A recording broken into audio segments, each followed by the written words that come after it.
Hi, everyone. My name is Ryan Swano. I'm the Director of Marketing at Locality Bank, and I'm here today with Keith Costello and Corey LeBlanc of Locality.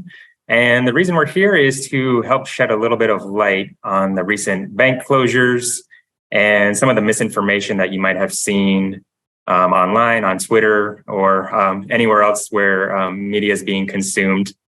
So I'm going to kick it over to Keith and Corey to kind of lay out what we're going to go over today and some of the points that we hope to shed some light on. Yeah, I think one of the cool things too, Ryan, right, is we get to introduce you as well, right? So we kind of get to put a face to our new marketing director on the team who's helping coordinating us communicating all these things. But yeah, the purpose of this really is just for us to take some of these, questions we've been getting asked by numerous customers, clients, industry groups that we're talking to about some of the information that they're hearing and some of the things that maybe are concerning or scary for them, and really kind of put some honest truth behind it, right? A little more transparency and clarity around things. It's always good. And as community bankers, that's really important for us. So, that's what we're here for. So the biggest thing too, I think that me and Keith and Drew and the entire Locality team want people to understand is we have all this information we'll put out in emails to our customers and potential clients, or we'll put things on social, but we're also available. If you hear anything on here or we say something, you want a little bit more of a detailed explanation, reach out to us. Call us on our cell phone numbers. So mine's 318-254-3995. You can reach me anytime, and we'd love to have a conversation about these things. So, thanks, Corey and Ryan. As I think about what's happened, we think back on the events of the last couple of weeks, and it's really been frightening for a lot of people because they have no idea what's going on. We have not had this type of a situation in banking. There have been bank problems in the past, but they were all caused by bad loans. This is a liquidity problem, and it's much more difficult for people to understand. So how did this all start? It started with a crypto bank in California by the name of Silvergate. And Silvergate got into some problems with what was going on with crypto. And because of that situation, that bank didn't fail, but it was voluntarily unwound, which is almost like saying they went bankrupt. Shortly after that, so that was the first concern. But shortly after that, there was a situation with Silicon Valley Bank, which was a bank that was really well known for banking tech industry and startup companies and venture capital out in California. And it was a large bank. It was the 16th largest bank in the United States. A lot of people think it was a small bank. It was not a small bank. It was a huge bank. And so this bank got into some problems because they had, like a lot of banks, a lot of cash on hand. And especially if you remember during PPP, a lot of banks had just tremendous amounts of cash. So when you get cash in, that's a liability for a bank, right? You owe that money to your depositors. You only have a couple places you can put that on the other side of the balance sheet, which are your assets. You can put it into loans, but loans take time because you have to underwrite them and book them, and they take months sometimes to produce loans. So where do you put it if you got to put it somewhere quick and you need to earn money on it? You put it into securities.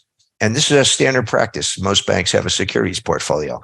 Well, when these banks put that money into securities back when interest rates were very low, they didn't realize that by extending the maturities or the duration of those bonds, that when interest rates went up, that they were going to have a loss in their bond portfolio. And that's exactly what happened at Silicon Valley Bank.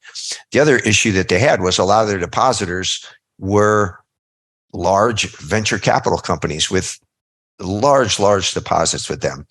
And so when they went out to raise capital to take care of this issue that they had with their bond portfolio, there was a mass hysteria basically created on Twitter.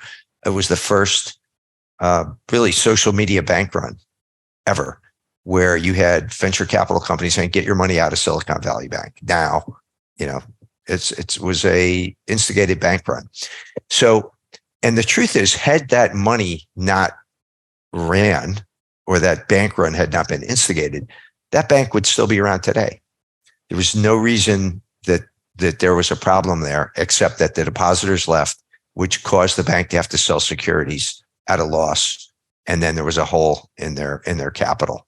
So that bank failed. And then over the weekend, there was a question as to whether those depositors would be insured. There's over 250,000. We all know FDIC insurance, 250,000. So then there was a question whether those people over 250, which was a lot of the depositors there, would be insured. And it turns out that over that weekend, there was a meeting of the Fed, the FDIC, the Treasury, and the president to determine that they were going to allow those deposits to basically be all those depositors to be made whole, despite the fact they were over 250. And then, oh, by the way, we're going to close another bank at the same time, which was Signature Bank in New York, which was another bank that was in similar situation. They had some crypto, and then they also had basically the same problem with their investment portfolio, and they had a large amount of very large depositors that also were leaving the bank. So combine all this together, and on Monday, and when the markets open on Monday, there was some consolation in the fact that those depositors were made whole, but there was a lot of concern about the banking industry in general. And I know that's a lot of information, but there's those are the facts as to what went on. And I just want to draw the distinction, and then I'll stop and let someone else talk. But I want to draw the distinction between these large, complex banks and Locality Bank. Locality Bank is a community bank. We're very, very diversified. We have 650 customers. Our average depositor is about $124,000. So we don't have venture capital companies here with $1 million accounts. We also don't have a bond portfolio with a loss, by the way. We have a bond portfolio with a profit. We're probably one of the only banks in the country that does. And that's really because of what we opened in January of last year, and we didn't start buying bonds until rates were already high. And we didn't start making loans until rates were going up too. So we don't have these interest rate issues that a lot of the other banks have. So I hope that does shed some light on the difference between these banks that really failed and our bank. Corey, you have anything else to add to that? Yeah, no, I think you're spot on, right? And it's crazy how the panic has kind of created this perception that this is a banking system problem, right? That people should be concerned about. And in reality, this is a combination of panic and management inside these specific institutions. And what I've been telling a lot of people is the inability to adjust risk. And that's what banking at the very core is all about, right? Is mitigating as much risk as you possibly can, but also adjusting risk. And in these cases, we really didn't see that happen timely enough, right? Whereas an organization like us, to your point, who just got started in a high interest rate market, in the situation that a lot of banks are finding themselves trying to risk adjust for, we've been built on. And so as the markets change and twist, right, we got to make sure that we're always prepared to adjust. And, that's the conversation that I'm having, is really around how there was opportunity for, to your point, right? Silicon Valley did not need to fail if not for the run, right, in the money. They would have had an opportunity to pivot. However, had they started pivoting a little sooner, maybe we would have saw something different. We don't know. But I think it is really nice to point out where we are diversified. We do have some stability and strength there, and we're prepared, right, for the future based on how we built the company. Well, I agree. I mean, the first thing that comes to mind is there is no banking crisis. This is not a banking crisis. this is a social media crisis, and it's a media frenzy. A lot of this is just stoked by the media now, because in reality, people don't really understand what's going on. I got a text message from my nephew who doesn't know anything about banking, asking me about held to maturity securities. And I'm like, where are you getting this? And he's like he's reading this stuff in the media, but people don't understand this. And the truth is, and it's hard to tell people not to panic, right? That's what Janet Yellen's trying to do. She's telling me, the American banking system safe and sound. Don't panic. Okay, that's not working.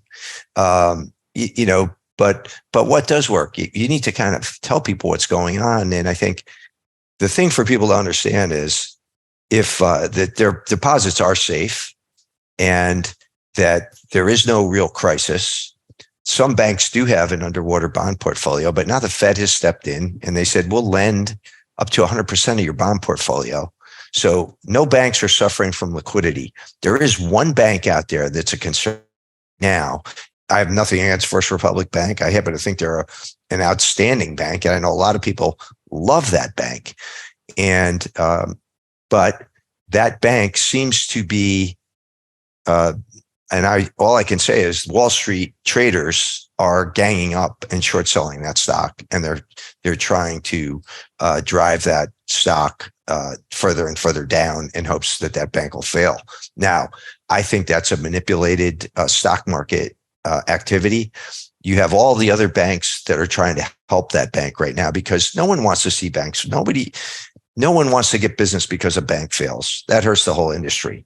That's like, no matter what business you're in, it's like if you're a doctor, you don't want to see another doctor accused of malpractice because that hurts the whole industry. It's the same thing with us bankers. We don't want to see another bank fail. We want to see all the banks thrive and do well. So I think that's key is that people know, it's not really a crisis. It is, most people, I have to tell one story. We were calling our clients on Monday just to make sure everybody's okay because there's so much noise out there. And I call one of our largest clients who does have millions in the bank. And I called her and I said, I just want to, make sure you're okay, that you don't have any concerns or questions. And, I said, I know there's a lot going on in the media. She said, I don't watch any of that. I said, what? She said, no, I don't listen to any of that nonsense.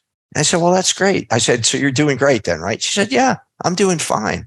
She said, thanks for calling. And we're going to have lunch next week. And, but I think that's good advice for anybody right now. You're not in danger.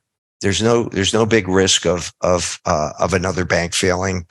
Everybody has stepped in to stop this from, whatever that contagion that was spreading was mostly being done through really by the media. Absolutely. And that's the crazy part, right? Is people who read these things or hear these things and don't have a resource to reach out to get the accurate information. That can be a very scary thing. And I think that's kind of, the purpose of this. And we see a lot of other community bankers putting things on social media and trying to correct these things. And at a time like this, I think it's so important. All right, Ryan, I know that, you have a number of questions that we've probably been getting from a lot of our customers and things we've seen online. So I'll kind of throw it back to you to kind of start to fire some of these off a little bit. Yeah, absolutely. Thanks, Corey. Okay, so the first one is, how do I know my money is safe with Locality Bank?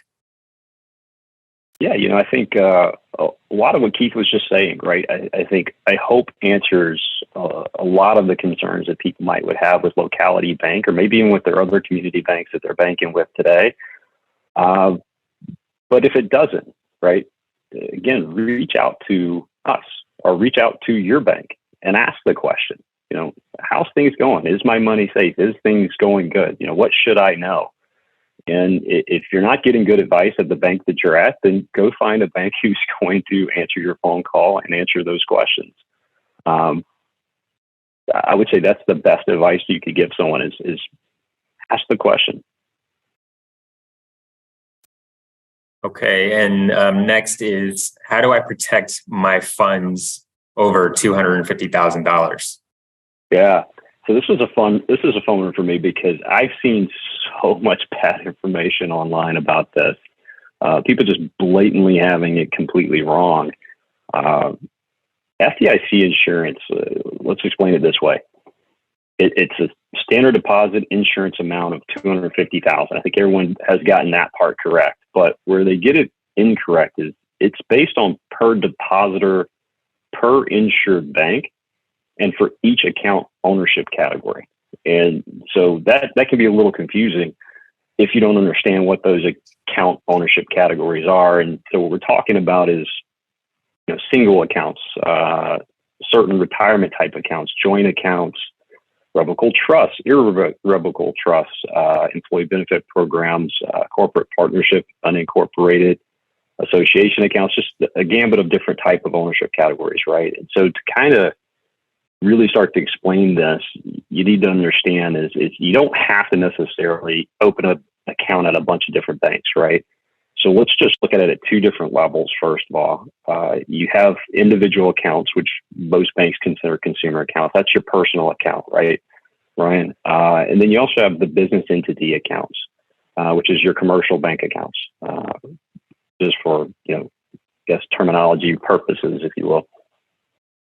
But one way that you can protect more of your money is open accounts with different owners, right, on both sides of this. So let's start with just personal individual accounts. If a person opens, let's say me, for example, I open a bank account with Locality. I'm insured up to $250,000 on my personal account. Now, if my wife, Cassie, opens a bank account, a single, owner bank account, she's also covered for $250,000. But if we open a joint account together, now we're both insured at $250,000 on that account per person, which now if we're looking at that across all four account types, now me and my wife are covered up to $1 million in money for the bank, right? And so that's kind of how individual accounts work. Now on the commercial side, it's similar, but a little bit different, right? Because you don't exactly have, a spouse or anything in your commercial business. You may have spouses in your business, but now we're just talking about different owner types from the company side. So let's use that same example where we have, let's have a parent entity, right? A parent corporation opens a bank account. And then let's say they have, 7 subsidiary companies underneath that parent account, and each opens account in the name of that subsidiary. The result of that is now you have 8 bank accounts, all covered for $250,000 for a total of $2 million in insurance available. And so I think that, hopefully that helps people understand how you can start to protect some of that, that checking and some of the operating accounts and some of the money that a lot of people have kind of stashed away. There's also a ton of other opportunities, right? So you also have the ability to open CDs or money market accounts or savings accounts that helps you kind of open up a little more insurance and availability to protection for your funds. And, there's also a service that a lot of banks offer. We offer it, for example, and it's something that we launched with the ability to really start to sweep money from Locality to other banks at increments under $250,000 to each institution to protect that money by moving it into these other banks. And so what happens is the customer opens, let's say, a money market account with us. We set them up on IntraFi, which is the service that we use.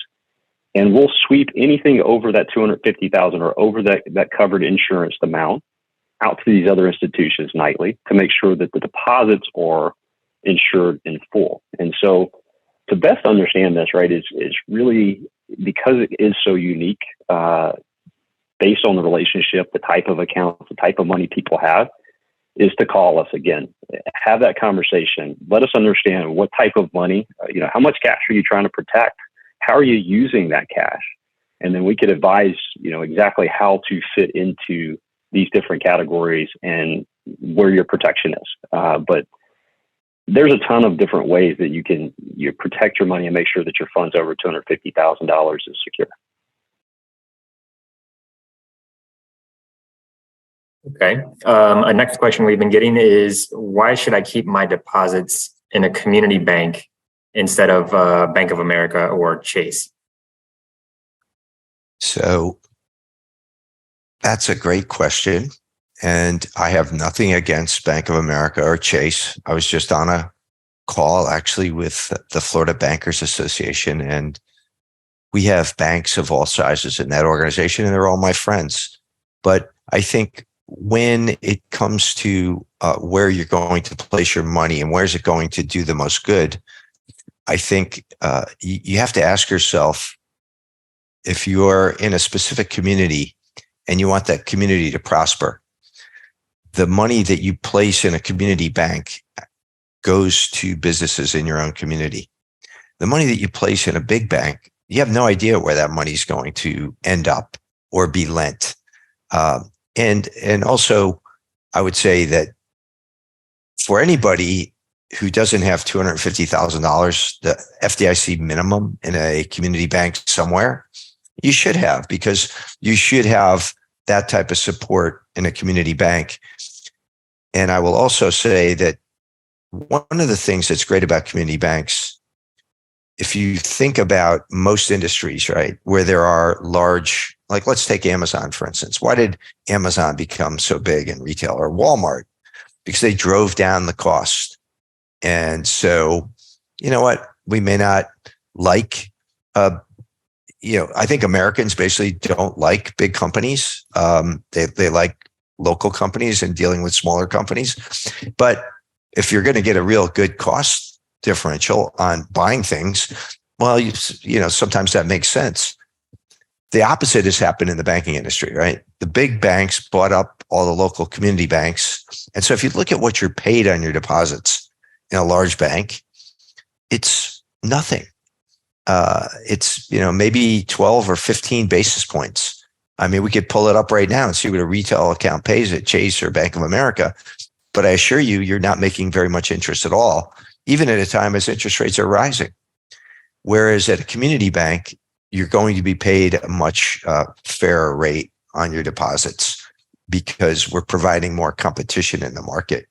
And we need those deposits to make loans to the local companies. So I hope that answers that question. I know from a standpoint of safety and security, certainly 250,000, everybody can rest assured is very safe. I would say at a bank like ours, you don't have anything to worry about anyway, because I already talked about the reasons why we're not exposed to any of these different things that are hurting some of these other banks that are having problems. Okay, next question. Is Locality Bank more heavily scrutinized because we're a de novo bank? And you may have already answered this one as well, but how do I know my money is safe? Another thing that I'm seeing on Twitter and Reddit is this thing, right? I've heard so many people talk about how these larger institutions are more regulated, therefore more safe. And I believe that it's probably closer to the opposite of that. Now, what I will say, though, is the fact is that we are regulated exactly the same as big banks, taxed exactly the same as big banks, and our lenders can provide the same services to small business without having to jump through all those hoops, right? So as Keith was talking about, why should you bank with a community bank versus a Bank of America? And that's another big opportunity for us, right? Is that from a regulatory standpoint and from a risk perspective, we, for the most part, know our customers. They're our neighbors. They're our friends. And so we actually have a better understanding of the local market concentration, some of the things going on. And so the decisions and things we make and the conversations we have with the regulators is centered around that. But us in particular, as a de novo bank, as this question asked, which is hilarious because most people don't know what de novo bank is, which essentially for the ones who don't know, just means that we are a brand new startup bank. We didn't buy a bank. We weren't a bank before. We literally started from scratch. Now, during this first 3 years of business, we go through the de novo process, which means that we essentially almost have some guardrails, right, for us to follow. So the regulators are talking to us more frequently. They're regulating us with more scrutiny to make sure that we're building a business that isn't just sustainable, but is capable of delivering on the promise that we've committed to as a part of our business plan.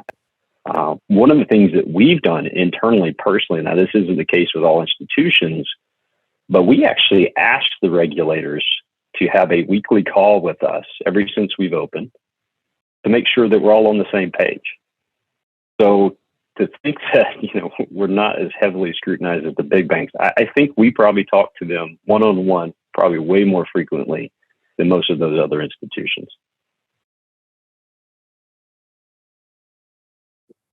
Hey, the final question, or this one is more of a comment, as seen on Reddit, Business Boys. So many small retail banks shouldn't exist. They're simply too small to have a diverse depositor base and too susceptible to bank runs. They cannot keep enough liquidity on hand and make money because they don't have the scale to diversify enough. They have to take on excessive tail end risk like SVB or accept lower than industry average profits. What do you guys think? So SVB, who they're talking about, was not a small bank at all. It was a large bank. As I said earlier, it's the 16th largest bank in the United States. So very big bank. And I would say those large banks are much more complex and have much more.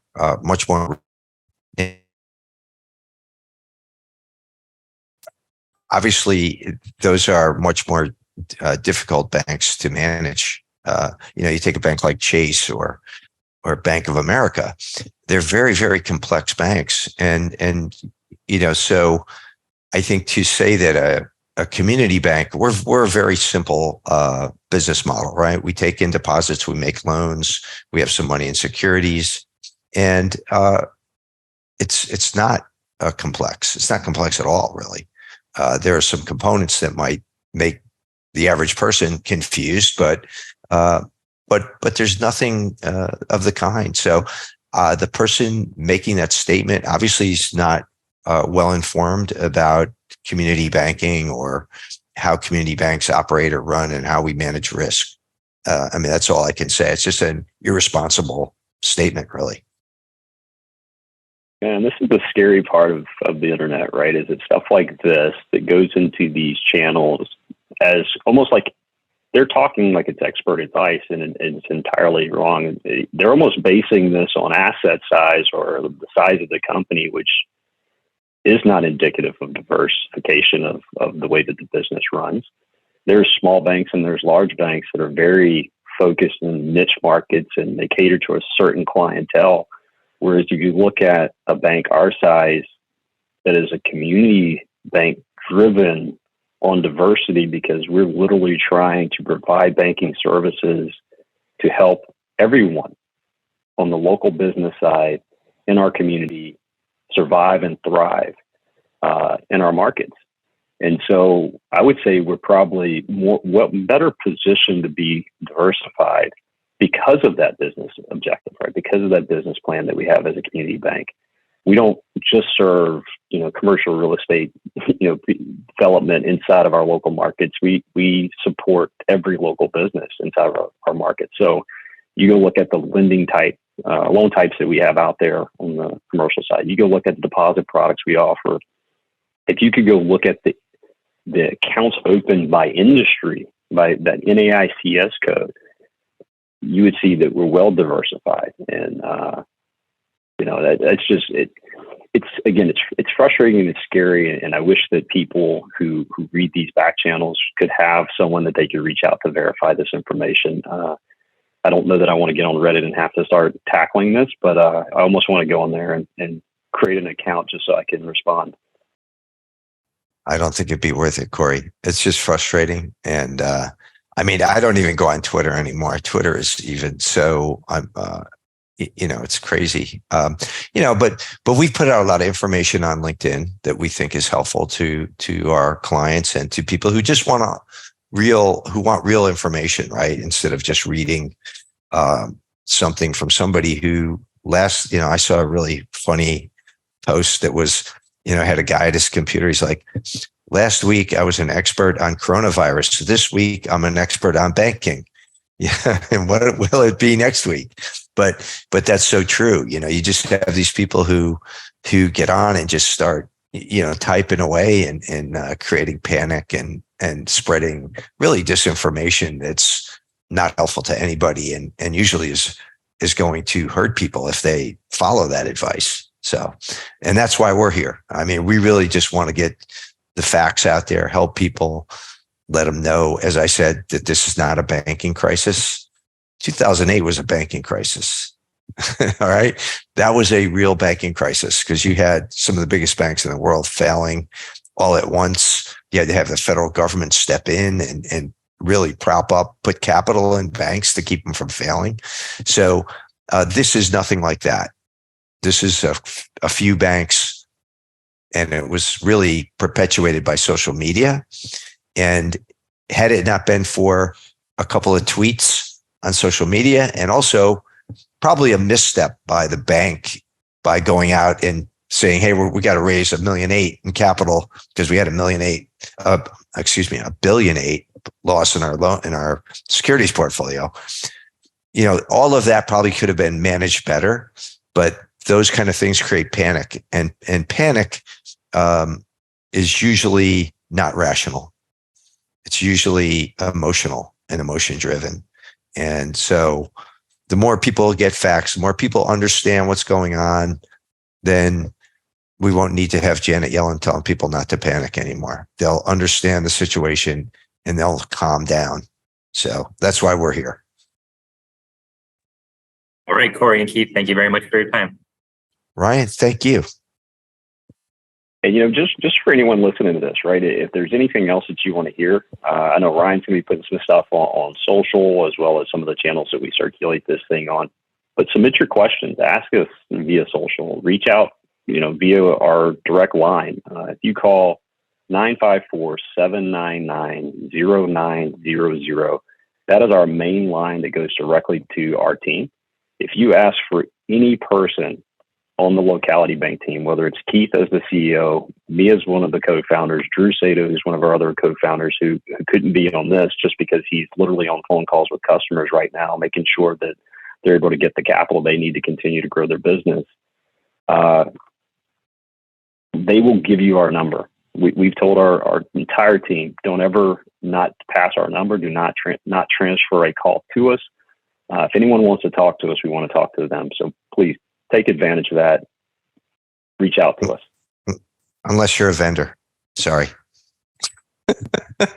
Yeah, I have gotten a few vendor calls. Sorry, guys, I don't return those.